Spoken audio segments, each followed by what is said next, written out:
اور عجیب بات یہ ہے کہ اس میں جو کچھ فرمایا گیا ہے وہ پہلی دفعہ نہیں نازل ہوا، نبی کریم صلی اللہ علیہ وسلم پر صرف نازل نہیں کیا گیا، بلکہ اس سے پہلے موسیٰ علیہ السلام پر بھی، عیسیٰ علیہ السلام پر بھی، جتنے اللہ کے نبی آئے ہیں ان پر نہ صرف اس قسم کی باتیں نازل ہوئی ہیں بلکہ ان سے اس کا عہد لیا گیا، اور جب وہ اس عہد میں پورے نہیں اترے تو اللہ تعالیٰ نے بعض بلکہ بیشتر قوموں پر عذاب بھیجا اور ان کو عبرت کا مقام بنا دیا، اور قرآن کریم نے جگہ جگہ اس کا تذکرہ بھی کیا۔ اور پھر عجیب بات یہ ہے کہ ایسا نہیں ہے کہ اللہ حالانکہ شہنشاہ کائنات ہے، وہ چاہے تو صرف سزا کا ذکر کبھی کرے تو تب بھی اس کے لیے اس سے کوئی بات بعید نہیں ہے، ہم یہ کہہ سکتے ہیں کہ اسے سزا دی ہے تو یقین عدل سے دی ہوگی، لیکن وہ اتنا بڑا عادل ہے، اپنے عدل کی وضاحت بھی کرتا ہے اور بتاتا ہے کہ میں نے یہ سزا جو دی ان قوموں کو تو ان کے یہ جرائم تھے، اور یہ شاید اس لیے بتایا گیا ہے کہ ہم امت مسلمہ کے لوگ ایسا نہ ہو کہ انہی جرائم کا ارتکاب بھی کریں، لیکن دلیر ہو کے یہ سوچتے رہیں کہ ہم چونکہ نبی آخر الزمان کی امت ہیں، ہمارے لیے اس میں کون سے کھٹکے کی بات ہے۔ حالانکہ حقیقت یہ ہے کہ اسی بات نے اہل کتاب کو تباہ کیا تھا۔ ہم تو صرف اس غلط فہمی میں مبتلا ہے نا کہ ہم نبی کریم صلی اللہ علیہ وسلم کی امت ہیں، آپ نبی آخر الزمان ہیں، اور اللہ نے آپ کو شفاعت کبریٰ کا مقام عطا فرمایا ہے، آپ لواء الحمد تھامے ہوئے ہوں گے قیامت کے دن، بہت ساری آپ کی خصوصیات ہیں، اس میں کوئی شبہ نہیں۔ تو میں نے عرض کیا نا کہ یہ ہماری تو غلط فہمیاں قریب کی ہیں کہ ہم یہ سمجھتے ہیں چلیے ہم حضور کے چہیتے ہیں یا حضور کی امت میں سے ہیں یا ان کی اولاد کے ہاتھ میں ہاتھ دیا ہے، یا ہم نے کسی بڑے بزرگ کی اس کا دامن پکڑ رکھا، لیکن وہ تو براہ راست یہ کہتے تھے کہ نحن ابناء اللہ واحباؤ، ہم تو اللہ کے بیٹے ہیں، اس کے چہیتے ہیں۔ اور اگر کسی نے اعتراف کیا بھی کہ تم نے اتنا بڑا جرم کیا، انہیں کہا ہاں یہ تو کیا تھا کہ تم نے بچڑے کی پوجا کی، تو انہوں نے کہا لن تمسنا النار الا ایاما معدودہ، ان چند دنوں کے بدلے میں یقیناً آگ ہمیں کچھ چھوئے گی کا مطلب یہ ہے کہ کچھ خوش فہمیاں کرے گی ہمارے ساتھ، یعنی انہیں جہنم کو سمجھ رکھا جیسے غسل خانہ کے نہایت ہو کے وہاں سے نکلیں گے اور تیار ہو کے جنت چلے جائیں گے۔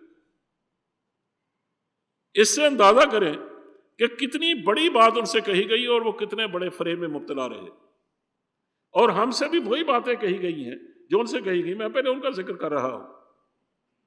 مثلا قرآن کریم نے کہا کہ وَلَقَدْ أَخَذَ اللَّهُ مِيثَاقَ بَنِي إِسْرَائِيلَ، ہم نے بنی اسرائیل سے یہ عہد لیا تھا، یہ نہیں کہ صرف ان کو یہ بات اتاری تھی یا ان سے یہ بات کہی تھی،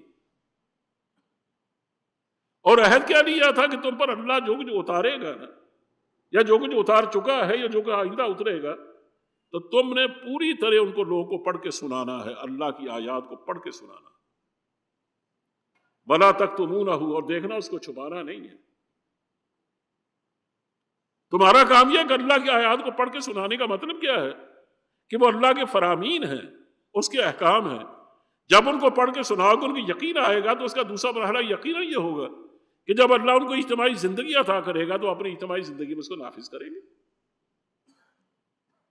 اب اس میں بڑا ہی دلیر قسم کا آدمی ہوگا جو یہ کہے کہ دیکھیے یہ صحیح ہے کہ اللہ کا دین تو ہم پہ نافذ ہے، لیکن ہم اس کے مطابق فیصلہ کرنے سے اس لیے پریشان ہیں کہ اس میں بعض باتیں ہمیں بتائی نہیں گئی، اس لیے کہا گیا ان کے علماء سے کہ دیکھنا کہ تمہارے حق نہ کرنا، ایسا نہ ہو کہ تمہارے پاس کے احکام موجود بھی ہوں پھر بھی اس کو چھپاتے رہو،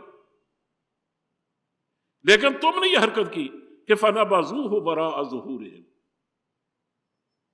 کہ تم نے اللہ کی پوری کتاب کو جو تورات کی شکل میں تم پر اتری، کبھی زبور کی شکل میں اتری، کبھی انجیل کی شکل میں اتری، سارے اہل کتاب لوگ تھے، اور بعض قوموں پر صحیفے اترے، صحیفے کا مطلب چھوٹی کتاب، اور بعض لوگوں پر کتابیں بھی اتری، صحیفے بھی اترے، مثلا موسیٰ علیہ السلام تورات بھی آئی، وہ صحیفے بھی آئے، یہ جو آپ روز تقریباً ہر جمعے سنتے ہیں نماز میں، اس کا جو دوسرا رکوع پڑھا جاتا ہے قد افلح من تزکا وذکر اسم ربہ فصلی بل تؤثرون الحیات الدنیا والآخرۃ خیر وابقی. یہ باتیں ہمیں بتائی گئی اور یہی باتیں موسیٰ علیہ السلام کو قوم کو بتائی گئی تھی. اور کس میں بتائی گئی تھی؟ ان ھذا لفی الصحف الاولی، یہی باتیں ہم نے پہلے آسمانی صحیفوں میں بھی اتاری. فی صحف ابراہیم و موسیٰ، اور وہ آسمانی صحیفے کون تھے؟ کچھ ابراہیم علیہ السلام پر اتارے، کچھ موسیٰ علیہ السلام پر اتارے، اور اس سے معلوم ہوتا ہے کہ اور پیغمبروں پر بھی اتارے. اسی لیے جن رسولوں کی کتابوں کے بارے میں ہم نہیں جانتے نا، ان کے صحیفوں کے بارے میں تو ہم نہیں جانتے. لیکن یہ ناممکن بات ہے کہ اللہ نے کسی جگہ کو رسول بھیجا ہو اور پھر اس کو احکام الہی نہ دیے ہو، اس کو شریعت نہ عطا کی گئی ہو، اس کو پوری زندگی کا ایک ضابطہ نہ بخشا گیا ہو، اس کو یہ نہ بتایا کہ آج کے دور میں تمہیں اللہ کی رضا حاصل کرنے کے لیے کن کن کاموں کرنے کے کیا کیا کام کرنے کی ضرورت ہے. اسی کو ظاہر شریعت کہتے ہیں. اور وہی چیزیں جو ہر پیغمبر پر اتاری گئی. 315 یا 314 رسول آئے تو یقیناً 314 یا 315 یا تو کتابیں اتری اور یا صحیفے اترے. لیکن آج ہمارے پاس صرف 4 کتابیں محفوظ ہیں. محفوظ تو صرف ایک ہی کتاب ہے، تورات. اس حوالے سے محفوظ ہے کہ اس کی تاریخ کو اور تورات کے اصل حروف کو یا اصل اس کے احکام کو بعض جگہ اکٹھا کر دیا گیا، بعض جگہ حذف کر دیا گیا، ایک کو اضافہ سے کام لیا گیا. یعنی جو آج آپ عہد عتیق کے نام سے پڑھتے ہیں نا، آپ کی یہاں جو بائبل بکتی ہے، اس کی باقاعدہ بائبل سوسائٹی ہے، ان سے آپ جا کر آپ کہیں تو آپ کو بائبل مل سکتی ہے. بائبل کے 2 حصے ہیں، ایک اس کا عہد عتیق ہے، ایک اس کا یعنی ایک عہد جدید ہے. عہد عتیق میں آپ دیکھیں گے تورات ہے، اور تورات میں آپ پڑھ کے حیران رہ جائیں گے کہ اللہ نے تورات تو اتنی بڑی موسیٰ علیہ السلام پر نہیں اتاری. وہ جو کچھ ہے اس میں پوری تاریخ بھی سمیٹ دی گئی ہے کہ موسیٰ علیہ السلام کب پیدا ہوئے، کن حالات میں آگے بڑھے، حتیٰ کہ آپ اندازہ لگائیں کہ ہے وہ اللہ کی نازل کردہ کتاب، لیکن اس کے 5ویں باب میں حضرت موسیٰ علیہ السلام کی موت کا بھی ذکر ہے.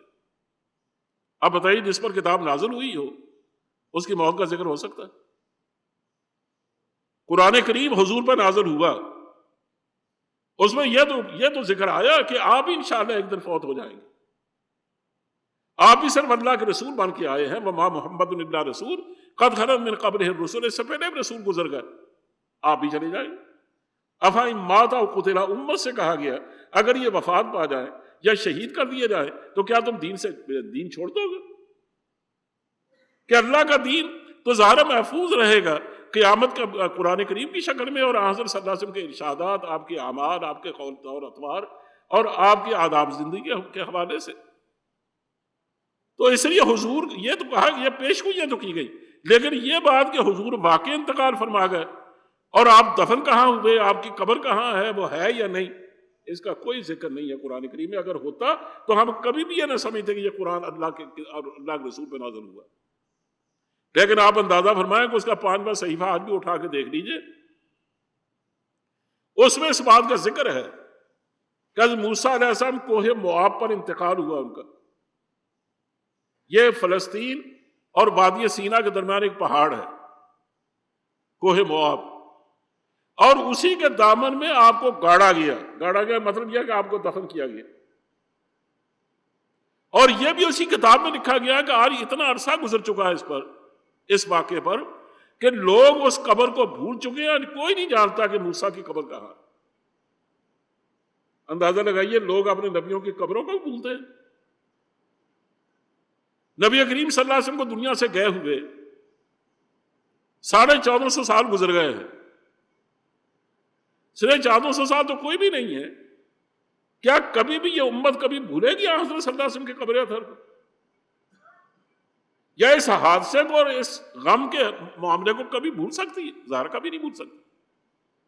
لیکن تعجب کی بات دیکھیے کہ وہ اس قدر لاپرواہ اور بے نیاز واقع ہوئے اللہ کے نبیوں سے اور ان کی ہدایات سے کہ باوجود ان سے بار بار عہد لیا گیا کہ تم اس کتاب کو نافذ کرو گے، اس کتاب کو پڑھ کے سناؤ گے لوگوں کو، اور دیکھنا اس میں کتمان سے کام بھی نہیں لوگے. لیکن تم نے سب سے پہلے کام تو یہ کیا فَنَبَذُوهُ وَرَاءَ ظُهُورِهِمْ، تم نے اس کو اپنے اوپر سے پوچھ ڈال دیا، لیکن تم نے اس کی پرواہ ہی نہیں کی، تم نے چھوڑ دیا اس کو پڑھنا پڑھانا. حتیٰ کہ 500-600 سال تک تو یہ آخری جو باب جس کا میں ذکر کر رہا ہوں یہ ملا ہی نہیں تورات میں، بعد میں تورات میں شامل کیا گیا۔ اور جب بخت نصر نے حملہ کیا ہے ہیکل سلیمانی پر، پہلی دفعہ حملہ کیا تو اس نے ہیکل سلیمانی کو گرایا نہیں، 7 سال کے بعد پھر حملہ کیا تو یروشلم کی اینٹ سے اینٹ بجا دی، اور ہیکل سلیمانی کا اس نے کوئی ایک اینٹ تک نہیں چھوڑی جو اس نے اکھاڑ ڈالی، بالکل تباہ و برباد کر دی۔ اس وقت آپ کو تعجب ہوگا کہ اس اکھاڑ بچھاڑ میں ایک نسخہ نکل آیا کہیں سے تورات کا، تو اس کے مذہبی رہنماؤں کو یہ معلوم نہیں تھا کہ یہاں تورات کا کوئی نسخہ بھی ہے۔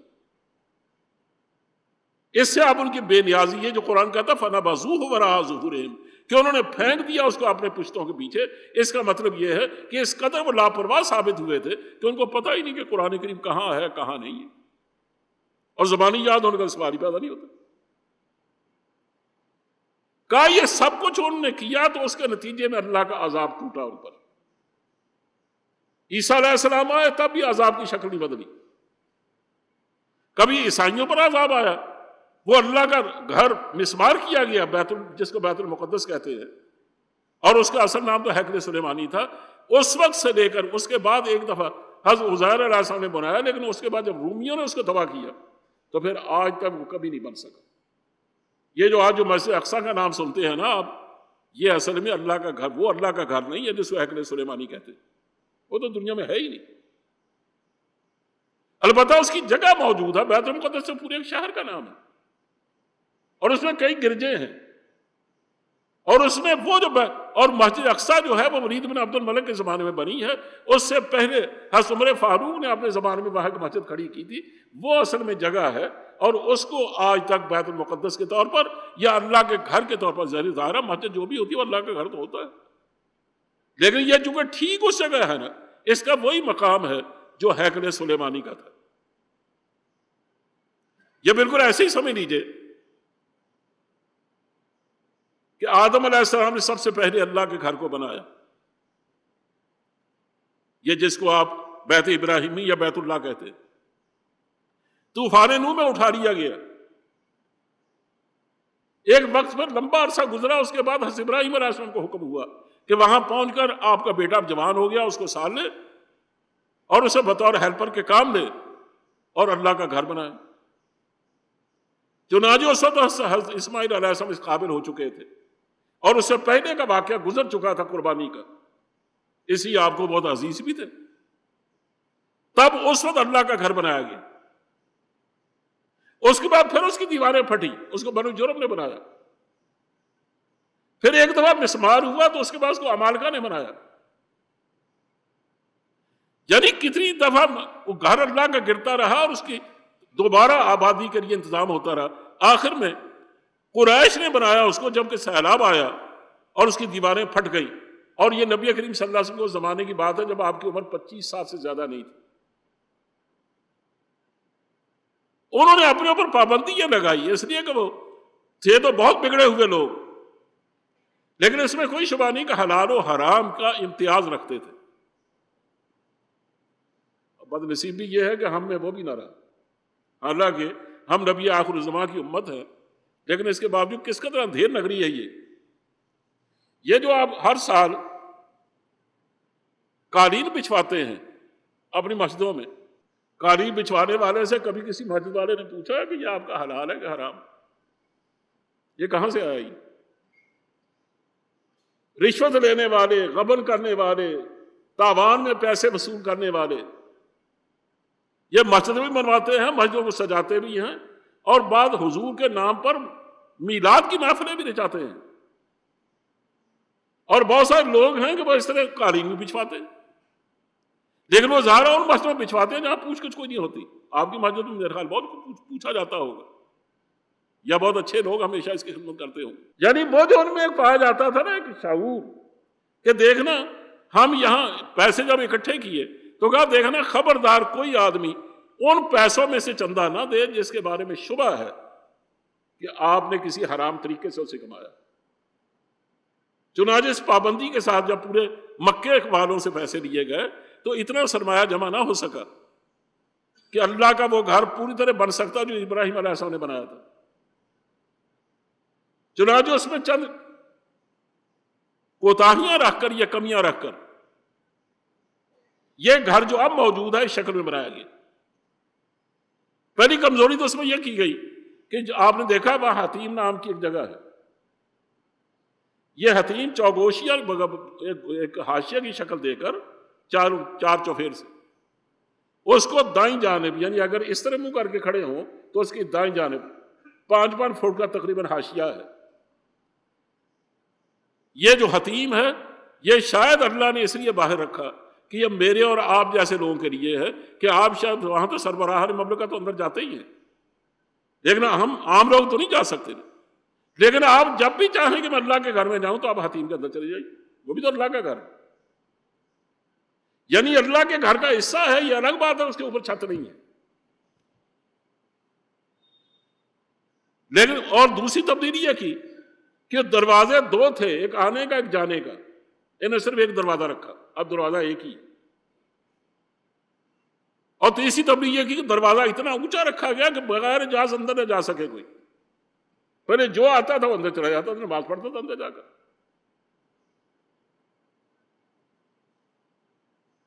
لیکن جب حضرت عبداللہ بن زبیر کا زمانہ آیا جو آپ کے پھوپھی زاد بھائی کے بیٹے تھے، انہوں نے 9 سال تقریباً خلافت کی اور اس کے بعد بنی امیہ کی دوبارہ حکومت آ گئی. تو یہ علاقہ ان کی حکومت سے آزاد رہا. انہوں نے چونکہ اپنی خالہ عائشہ صدیقہ رضی اللہ عنہ سے سنا تھا کہ نبی کریم صلی اللہ علیہ وسلم ایک دفعہ ارشاد فرمایا کہ اگر عائشہ اگر آپ کی قوم حدیث الاسلام نہ ہوتی، اور ایک جگہ لفظ ہے کہ حدیث العہد نہ ہوتی، یعنی مطلب یہ کہ انہوں نے یہ 9 مسلموں پر مشتمل نہ ہوتی، تو میرا جی چاہتا ہے کہ میں اس گھر کو مسمار کر کے انہی بنیادوں پر دوبارہ اٹھاؤں جیسے حضرت ابراہیم نے بنایا تھا. اور آپ کو تعجب ہونا چاہیے کہ جب حضرت ابراہیم کا یہ گھر قریش نے بنایا تھا نا، تو جب اس کی بنیادیں اتنی اٹھ گئیں اور یہ دیواریں اتنی بڑی ہو گئی کہ اب اس میں نوبت آئی حجر اسود کے رکھنے کی. یہ حجر اسود اور پتھر ہے جس کے بارے میں نبی کریم صلی اللہ علیہ وسلم کی شہادت موجود ہے کہ اس کو حضرت جبریل جنت سے لے کے آئے تھے، اور وہ بالکل سفید رنگ کا تھا. لوگوں کے گناہوں سے اس کا رنگ سیاہ پڑ گیا. اس میں اللہ نے یہ خصوصی رکھی ہے کہ جو آدمی اس کو چومتا ہے نا وہ اس کے گناہ چوستا ہے. چنانچہ وقت کے ساتھ ساتھ اس کا رنگ بدلتا گیا، بالکل سیاہ ہے. حضور کے زمانے میں بھی یہ سیاہ رنگ کا تھا. حضور نے یہ نہیں کہ اس پتھر کو بدل دیا، پتھر تو وہی ہے جو اللہ کے گھر سے آیا تھا. اب دیکھیے حضور کا کتنا بڑا مقام اور کتنا بڑا اعزاز ہے نبوت سے پہلے کہ لوگوں کے آپس میں سر پٹھول شروع ہو گئی کہ یہ جنت سے آیا ہوا پتھر ہے، اس کو کون رکھے گا؟ جس قبیلے کو شرف حاصل ہوگا کہ وہ رکھے، اس کی تو عزت بہت بڑھ جائے گی. اور وہ لوگ چونکہ کسی شاخ کو دوسری شاخ پر فوقیت دینے کے حق میں نہیں تھے کہ اگر بنی ہاشم ہے تو بنی امیہ کیوں آگے آئے، بنی امیہ ہے تو دوسرے لوگ کیوں آگے آئے، دوسرے لوگ تو تیسرے کیوں نہ آئے، تیسرے کیوں آئے. یہ برداشت نہیں کرتے تھے اس طرح، حالانکہ وہ سارے قریشی تھے. انہوں نے یہ فیصلہ کیا کہ اچھا اور کچھ نہیں، تلواریں کھنچ گئی کہ جو بھی ایسا کرے گا ہم اس کو مار ڈالیں. انہوں نے کہا اچھا اس طرح نہ کرو، ہم ایک بڑا اچھا کام کر رہے ہیں کہ صبح جو آدمی بھی نا سب سے پہلے یہاں داخل ہو اس دائرے میں، اس کو تم اپنا حکم بنا لو، اپنا فیصل بنا لو، جو وہ فیصلہ کرے اس کو قبول کر لو. اللہ کی شان ہے کہ حضور بھرپور جوانی میں معلوم ہوتا کہ پہلے بھی اس وقت تشریف لاتے ہوں گے، آپ ٹھیک سب سے پہلے تشریف لانے والوں میں سے تھے.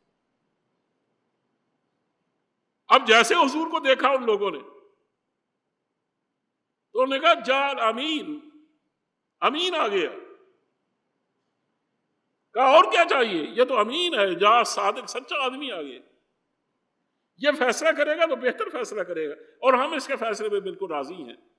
تو آپ نے کتنی حکمت سے فیصلہ کیا کہ ایک چادر منگوائی، اس پر اٹھا کر یہ پتھر رکھا، اور جتنے قبیلے اس میں اس وقت موجود تھے ان میں سے ایک ایک آدمی کو ساتھ لیا اور کہا کہ اس کے کونے پکڑ لو اس چادر کے، جتنے لوگ اٹھا سکتے ہیں اس کو اٹھا لیں۔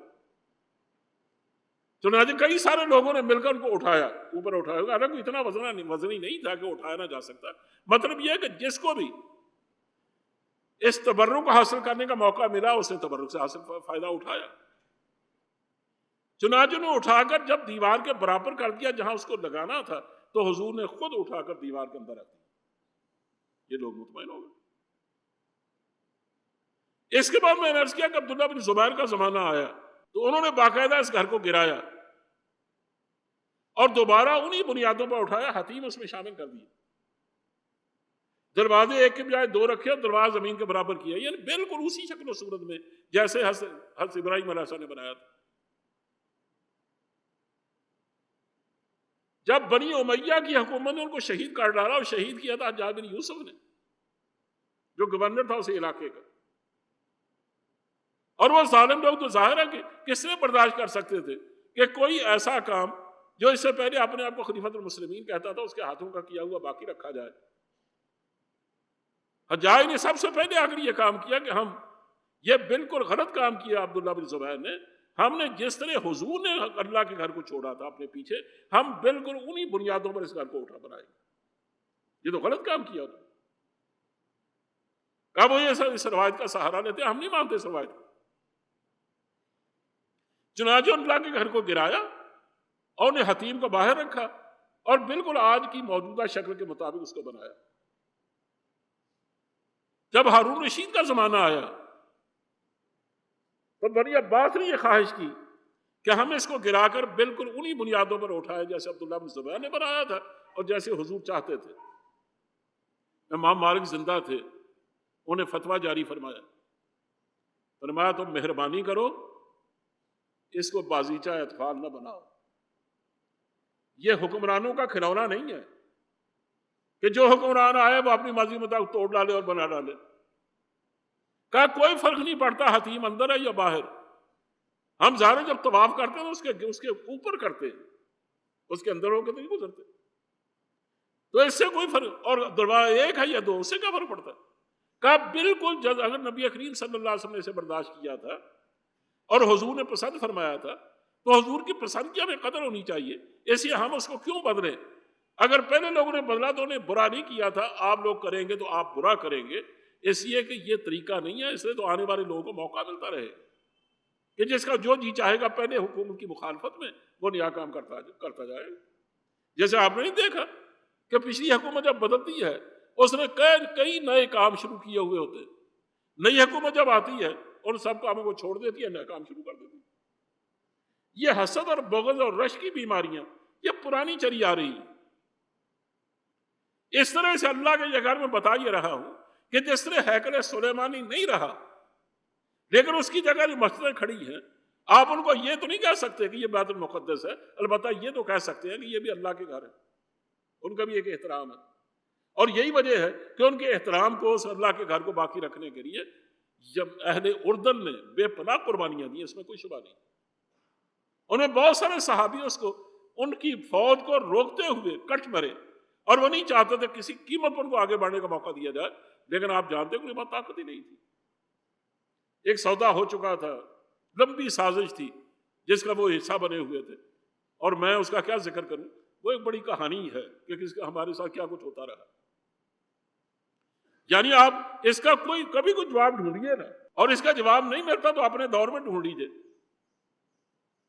کہ مسلمان جب بھی لڑتا ہے تو اللہ کے راستے میں لڑتا ہے، اور وہ بھی کافروں سے لڑے گا تو اللہ کے راستے میں لڑے گا، اور اسی کو کہتے ہیں فی سبیل اللہ، وہ کرتا ہے جہاد فی سبیل اللہ کرتا ہے۔ لیکن آپ اندازہ کریں کہ جب تک یہ لڑائی ہوتی رہی بنی اسرائیل سے جمال عبد الناصر کی، اور غالباً 4 دنوں تک لڑائی چلی، اور ان 4 دنوں میں انہیں ان کا برکس نکال کر رکھ دیا، ہزاروں میل علاقے پر قبضہ کر لیا انہوں نے، جبکہ ہم نے 17 دن لڑائی لڑی تھی اور ہم نے ان کے حصے میں 1 انچ جگہ نہیں چھوڑی تھی، اور اگر چھوڑی تھی اس کے بدلے میں ہم نے ان کی جگہ کو چھینی بھی تھی۔ اللہ کا ایسا کرم تھا، اس کی وجہ صرف یہ تھی کہ ایوب خان نے اللہ کا نام لے کر جنگ کو شروع کیا تھا، اور جس نے بھی وہ تقریر لکھی تھی اس نے اللہ کا نام اس میں شامل کیا تھا اور ایک جہاد فی سبیل اللہ کا اعلان کیا تھا. لیکن عجیب بات یہ ہے کہ وہ 4 دن تک لکان پک گئے اس کے انتظار میں بھی اسے اتنا بچہ نہیں تھا، اگرچہ بہت چھوٹی عمر تھی، میں بھی انتظار میں تھا اور بہت سارے لوگ بھی اس انتظار میں تھے کہ کاش یہ جاہدو فی سبیل اللہ کا ہم نعرہ سنیں. وہاں نعرہ کون سا سنائی دیتا تھا؟ جاہدو فی سبیل العروبہ. لوگوں عربوں کے لیے لڑو، تم عرب ہو، تمہاری عربیت خطرے میں ہے، جو تم پر حملہ آور ہوئے وہ عرب نہیں ہے، وہ بنی اسرائیل کی اولاد ہے. اور غضب خدا کا آپ حیران ہوں گے کہ وہ اپنے آپ کو عرب کہتے تھے، اپنے آپ کو قریش کی اولاد نہیں کہتے تھے، کیونکہ وہ اگر بنی اسرائیل تھے تو اپنے آپ کو اسرائیلی کہتے تھے، اور تم اگر اور کچھ نہیں تو یا تو اپنے آپ کو بنی اسماعیل کی اولاد کہتے اور یا پھر اپنے آپ کو مسلمان کہتے. لیکن اس کے باوجود غضب خدا کا یہ ہے کہ وہ اپنے آپ کو رامسیس کی اولاد کہتے تھے. جب مسلمانوں کا یہ حال ہو جائے، رامسیس وہ فرعون ہے جس کے گھر میں حضرت موسیٰ علیہ السلام پلتے رہے اور جس نے 1 سے زیادہ مرتبہ ان کو قتل کرنے کا ارادہ کیا لیکن ان کی بیوی نے بچایا. اور بعد میں جو ڈوبا ہے بحر قلزم میں وہ رامسیس نہیں ہے، اس کا نام غالباً منفتح نام ہے. وہ بیٹا ہے اس رامسیس کا. رامسیس تو پہلے مر چکا تھا اور منفتح جو آپ کے ساتھ ہی پلا بڑا تھا، اکٹھے تعلیم پائی تھی، یہ اس کو جانتے تھے، اس کو اچھی طرح جانتے تھے. وہ بڑا ہاتھ چھوٹ قسم کا آدمی تھا. اس لیے جب اللہ نے حکم دیا نا کہ جاؤ اذهب الى فرعون انه طغى، کہ فرعون کے بعد جاؤ بڑا سرکش ہو گیا، تو وہ اس کی سرکشی کی طبیعت سے واقف تھے کہ میں جاؤں گا تو میرے ساتھ کیا عشر کرے گا. اسی ایک دو نے کمک مانگی اپنے بھائی کو نبوت دینے کی استدعا کی. چنانچہ نبی اللہ کے حضرت ہارون علیہ السلام کو حضرت موسیٰ علیہ السلام کے کہنے پر اللہ کا نبی بنایا گیا. اور ساتھ ہی جب انہوں نے یہ کہا کہ میں ڈرتا ہوں اس بات سے کہ مجھے جاتے ہی قتل کر دیا جائے گا، تو اللہ نے تسلی دیتے ہوئے کہا انی اسمع و ارا، میں سن رہا ہوں، میں جانتا ہوں، میں دیکھ رہا ہوں. تم کیا سمجھتے ہو تم جاؤ گے میں تمہارے ساتھ نہیں ہوں گا؟ تم جو کچھ کہو گے میں سنوں گا، جو کچھ وہ کرے گا میں اس کو دیکھوں گا. اور تمہارے ساتھ میں اتنے 2 بڑے بڑے معجزات کر رہا ہوں، جن میں ایک عصائے موسیٰ تھا، دوسرے ید بیضاء تھا، کہ جاتے ہی جب تم اپنا عصا پھینکو گے نا تو مروب ہو کے رہ جائے گا. اور یہی وجہ ہے کہ اسی روب کی وجہ سے وہ کبھی ایسا اقدام نہ کر سکا، حالانکہ اس نے بارہا اس بات کا ارادہ کیا کہ میں چاہتا ہوں کہ میں اس موسیٰ کو قتل کر دوں. لیکن کیا کہ کس نے روکا اسے؟ یعنی جو یہ کہتا ہے کہ حکمران ہوتے ہوئے ایک درویش کے بارے میں کہتا ہے کہ یہ الٹی سیدھی چھڑی لے کے آ گیا میرے پاس اور سیدھا لباس میں اس کا نہیں ہے، اس کو اچھی طرح بات کرنی بھی نہیں آتی، یہ میرا کیا بگاڑے گا، اور قبضہ کرنا چاہتا ہے اس حکومت پر، میں اس کو نہیں چھوڑوں گا. میں کہا چھوڑ دو مجھے، میں اس کو قتل کر دوں گا. تو موسیٰ علیہ السلام نے فرمایا کہ یہ مجھے قتل نہیں کر سکتے. قتل نہ کرنے کی وجہ کیا تھی؟ تو اللہ کو منظور نہیں تھا. اور دوسرا یہ کہ وہ جانتا تھا کہ اس کے ہاتھ میں وہ چھڑی جو ہے نا وہ عصائے موسیٰ اصل میں اللہ کا روب و جلال کا ایک نمونہ، ایک نشان ہے. وہ تو جیسے ہی ہم اس کی طرف جھپٹیں گے وہ پہلے ہم پر جھپٹے گا اور اس کا کوئی نقصان کرنے کے بجائے وہ ہمیں کھا جائے گا. اس سے ڈرتے ہوئے اللہ کے جلال سے ڈرتے ہوئے ہاتھ نہیں ڈالتے تھے. اور وہ کتنا بڑا تھا عصائے موسیٰ، اندازہ کرے کہ تھی ٹیڑھی میڑھی لکڑی سی، لیکن جب بحر قلزم پہ جا کے اس کو مارا ہے اللہ کے حکم سے تو بحر قلزم کا راستہ بھی روک گیا. طوفانوں کی طرح کھڑی کی کھڑی رہ گئی موجیں، جو آگے بڑھ گئی تھی وہ بڑھ گئی اور جو پیچھے سے آ رہی تھی وہ بالکل پہاڑوں کی طرح کھڑی ہو گئی. اور درمیان سے راستے نہیں کرائے خشک، 12 راستے 12 قبیلوں کے، حکم دیا کہ انہیں چلتے ہوئے گزر جاؤ. چنانچہ بڑے آرام سے خرامہ چلتے ہوئے دوسرے کنارے پہنچ گئے. جب فرعون اس کی فوجیں آئیں انہیں سمجھا کہ یہ مد و جزر کا نتیجہ ہے شاید، لیکن مد و جزر اس طرح نہیں ہوا کرتا. پڑھے لکھے لوگوں میں آپ کی خدمت میں یہ عرض کرنے کی جسارت کرتا ہوں کہ غالباً 1932 میں شاید ایک دفعہ آگرہ کے قریب جمنا میں مد و جزر ہوا تھا. ویسے جہاں بھی رات کو جو چاند آتا ہے تو یہ سومناتھ کا یہی تماشا تھا نا کہ اس کو اس طرح بنایا گیا تھا بالکل جمنا کے کنارے پر، اور رات کو جب اس مت آتا تھا نا تو وہ آ کر اس کے پاؤں چومتا تھا، یعنی پاؤں تک پہنچتا تھا پانی، اور جب جزر آتا اس کو کھینچ کے پیچھے لے جاتا. یعنی یہ اس کی شعاؤں کا یہ اثر تھا کہ اس میں پانی پر اثر پڑتا، وہ بڑھتی بھی ہیں پیچھے بھی ہٹتی، اور جہاں بھی آپ سمندر کنارے جائیں گے یہاں کچھ ہوگا. لیکن دن کے وقت عام طور پہ ایسا نہیں ہوتا، دیکھیے دن پر تو حکومت ہوتی ہے حکم چاند سورج کی، لیکن اس وقت دن میں بھی ایسا ہوا کہ چند لمحوں کے لیے پانی غائب ہو گیا دریائے جمنا کا، اور لوگ ہکے بکے حیران ہو کر رہ گئے اور ٹھٹھ لگ گئے وہاں گاڑیاں رک کے رہ گئی کہ آگے تو پانی بند ہو گیا، یہ ہو کیا گیا؟ اور یہ صرف چند سیکنڈ تک رہا، اس کے بعد پانی مل گیا، اس کے بعد کچھ بھی نہیں ہوا. ایسی ہماری پوری تاریخ میں ایک واقعہ ہے جس میں صرف یہ بتانا تھا کہ دیکھو اللہ کے رسولوں کے جو معجزات ہوتے ہیں وہ باعث یقین تو ہوتے ہیں لیکن ناقابل وقوع نہیں ہوتے. ایسا نہیں کہ تم سمجھو کہ نہ یہ تو انہونی سی بات ہے، کیسے ہو سکتی؟ یہ ہونی بات ہے، اللہ چاہے تو کر سکتا ہے، اور اگر چاہے تو 1932 میں بھی کر سکتا ہے، لیکن اس نے پہلے کبھی نہیں کیا. لیکن ایسا کبھی نہیں ہوا کہ پانی رکا رہے اور وہ گھنٹوں چلتے رہے اور پار نکل گئے. اسی کہ یہ کوئی ایک آدھ آدمی نہیں، 6 لاکھ کی مخلوق تھی، اور 6 لاکھ آدمی اپنے سامان سمیت پار اترے، اور وہ بھی پیدل چل کے گئے. تو آپ اندازہ کر سکتے ہیں کتنا وقت لگا ہوگا. اس کے بعد آیا فرعون کا لشکر، اور انہوں نے یہ سمجھا یہ واقعی بد و جزر بڑا گہرا ہو گیا ہے، اور پہلے چھوٹا موٹا تھا نا تو معلوم ہوتا کہ ہم بھی گزر سکتے ہیں، حالانکہ انتظار اسی کا تھا. اب جیسے اس کی فوجیں پوری اتری تو مد و جزر کہاں تھا؟ اللہ کے حکم نے روک رکھی تھی، اللہ کے حکم نے توڑ ڈالا اسے. اب جو باقاعدہ دھاڑتی ہی گزری تو اس میں ایک فوجی نہیں بچا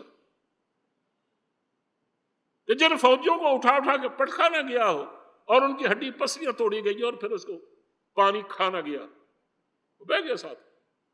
لیکن عجیب بات یہ ہے کہ صرف ایک منفتح کی لاش، اس کو جب وہ اٹھا کے پٹکانا موجوں نے تو ساری خدائی نکل گئی، فرعونی نکل گئی ساری. جب موت آتی ہے تو فرعونیت نہیں باقی رہتی. یہ ٹوٹا پھوپا اس وقت تک ہوتی ہے جب تک زندگی ہے، اور وہ بھی صحت کی زندگی. کاش ہم اس بات کو سمجھے کہ وقت یہ بھی آنے والا. اس کو جب وقت آیا نا اور اٹھا کے پٹکا 2-3 دفعے تو اس نے گھبرا کے کہا آمنت برب موسیٰ و ہارون، میں موسیٰ اور ہارون کے رب پر ایمان لاتا. ایک اسرائیلی روایت ہے کہ جبریل نے تھپڑ مارا، انہوں نے کہا، اور آگے قرآن کریم میں جو ہے وہ تو صرف اتنا ہے، تھپڑ کا ذکر نہیں ہے، کہ پروردگار نے فرمایا الآن تجھے اب یاد آیا ایمان لانا، وقد عصیت قبل وکنت من المفسدین، اور تو پد درجے کا مفسد رہا ہے اس سے پہلے، تو نافرمان تھا اور فساد سے بھر دیا تھا تو نے اللہ کی زمین. اب تو اللہ کی سزا آئی ہے اور تم کیا سمجھتے ہو کہ تمہیں چھوڑ دیا جائے گا. لیکن اتنا ضرور ہوا کہ اس نے چونکہ کلمہ پڑھ لیا تھا نا، اللہ نے اس کا کلمہ قبول تو نہیں کیا، اس لیے کہ سکرات الموت جب طاری ہو جاتے ہیں تو پھر توبہ کی توفیق بھی سلب ہو جاتی ہے، پھر آدمی کی توبہ بھی قبول نہیں ہوتی. جب یہ گڑ گڑ کی آواز آنے لگتی ہے نا، اس کو کہتے ہیں سکرات الموت. اس سے پہلے تو اس بات کی امید ہوتی ہے کہ اگر وہ اللہ سے توبہ کرے تو اللہ سننے والا ہے اور قبول کرنے والا ہے. لیکن جب ایسی کیفیت ہو جائے پھر نہیں سنتا. اب چونکہ بالکل اس کا آخری لمحے میں اس نے ایمان لانے کی کوشش کی تھی، اس کو روک دیا گیا. لیکن اتنا بھرم ضرور رکھا کہ ساری، اب ظاہر ہے کہ میں نہیں کہہ سکتا کہ ہزاروں میں یا لاکھوں میں فوج ہوگی، وہ ایک بہت بڑی فوج تھی جو بالکل بہہ گئی بحر قلزم میں اور کسی کا نشان تک نہیں ملا. اگلے دن آگر ظاہرہ مصری ڈھونڈتے رہے لیکن کوئی نہیں ملا. البتہ اگر ملا تو صرف فرعون. اور وہ کہاں سے ملا؟ کہ اللہ تعالیٰ نے اتنا کرم فرمایا اس پر کہ تم نے چونکہ ایمان کا نام لیا ہے، ہم اتنا بھرم تمہارا ضرور رکھیں گے. اس کو ایک موج نے آ کر اچھال دی. اس کو اچھال کر باہر پھینک دیا. باہر چونکہ کناروں تک پانی آ چکا تھا، کناروں سے پانی بہتا ہوا نیچے گرا. نیچے جھیل تھی اور جھیل کا کنارہ کھڑا تھا، نہ جھیل کا پانی کھڑا تھا. وہاں سے بہتا بہتا وہ ایک غار میں جا کر گرا، اور اس غار کا آج تک نام ہے حمام فرعون. وہاں کے آپ جا کر مصریوں میں جائیں نا تو آج تک آپ کو وہ حمام فرعون کا تذکرہ کریں گے. وہ حمام فرعون اس لیے ہے کہ وہاں تو لت پت ہو کر اس کی لاش پہنچی، اور مصریوں نے جا کر وہاں اس کو ڈھونڈا اور تلاش کیا. تو جب انہوں نے دیکھا تو اسی وہاں سے ایک چشمہ پھوٹتا تھا، اسی کے پانی سے انہیں دھویا اس کو، اور صاف ستھرا کر کے لپیٹ کر کپڑے میں تو اس کو محلات میں لے گئے. لیکن آپ حیران ہوں گے قرآن کریم کی صداقت پر کہ قرآن کریم جب اترا ہے تو نبی کریم صلی اللہ علیہ وسلم کی زبان سے لوگوں نے سنا، ان آیتوں کو بھی سنا. کیونکہ اس آیت میں یہ موجود ہے کہ فَالْيَوْمَ نُنَجِّيكَ بِبَدَنِكَ لِتَكُونَ لِمَنْ خَلْفَكَ آیَةً، کہ فرعون آج ہم تجھے نجات دے دیں گے.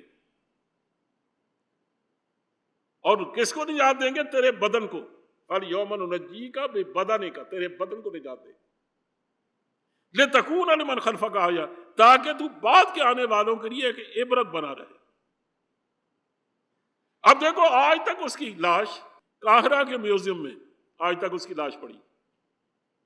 اس کو کچھ بیماری لگی تھی، اس کا علاج کروایا گیا، پھر اس کو دوبارہ وہاں لا کے رکھا گیا. لیکن یہ کیسے معلوم ہوا کہ وہ واقعتاً فرعون کی لاش ہے؟ اس کا بھی سن لیجئے. میرا موضوع تو یہ نہیں تھا، ایسی بس بات چھڑ گئی کہ جب برسوں کے بعد بلکہ صدیوں کے بعد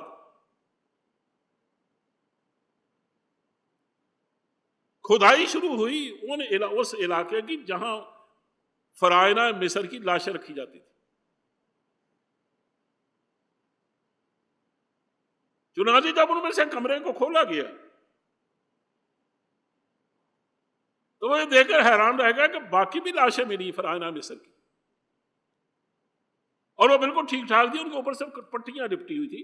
یہ ان کا ایک خاص ہنر تھا کہ وہ ہنود کرنے کے لیے یا مومیانے کے لیے پٹیاں لپیٹتے تھے، خاص مسالہ لگاتے تھے. اس سے لاش خراب نہیں ہوتی تھی، صدیوں تک نہیں ہوتی تھی. لیکن اس وقت تک جب تک اس کے اوپر پٹیاں لپٹی رہی.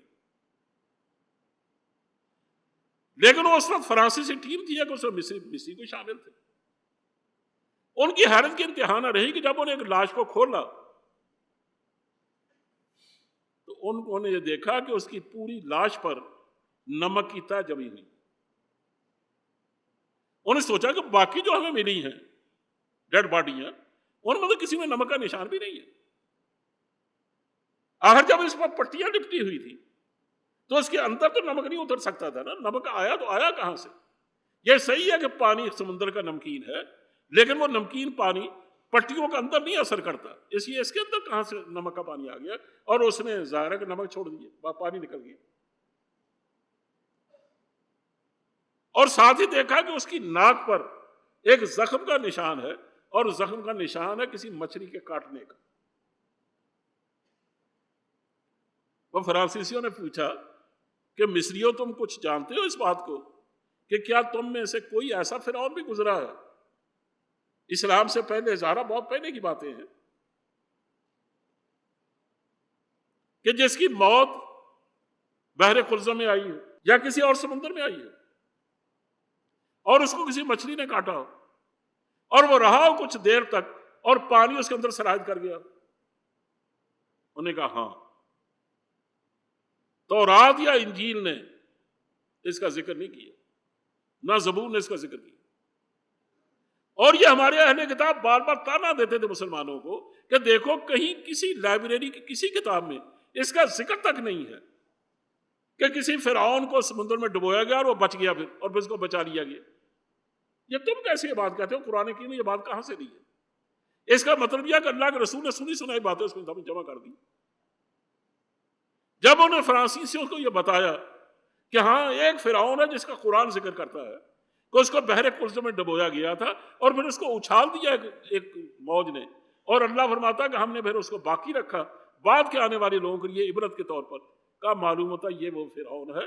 چنانچہ انہوں نے وہ سمجھ گئے کہ اس کے اندر جو پانی اترا تھا نا وہ تو انہیں نکال لیا اپنے طور پر مصریوں نے، اس میں پٹیاں لپیٹ دی، لیکن اس کے ساتھ جو نمک اتر گیا تھا اس کو نہ نکال سکے، اور کوئی مشین ہی نکال سکتی تھی۔